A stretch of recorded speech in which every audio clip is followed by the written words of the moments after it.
In front of me is OPPO Reno 11F, and today I would like to show you how you can switch on and use keyboard Clipboard. Begin by launching your keyboard and clicking on Clipboard at the top of it. Then use this switcher next to Clipboard to activate it and click on this arrow at the top left corner to go back to standard keyboard. Now to use Clipboard, copy or cut any text. Click on it right away at the top.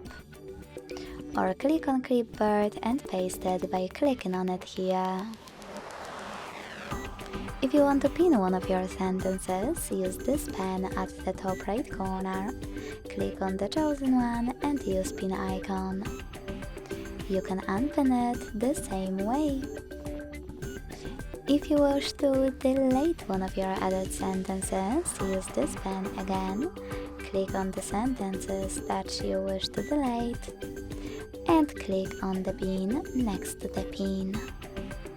Then go back by clicking on the top left corner. Thanks so much for watching. If you enjoyed this video, leave a like, comment and subscribe. Bye!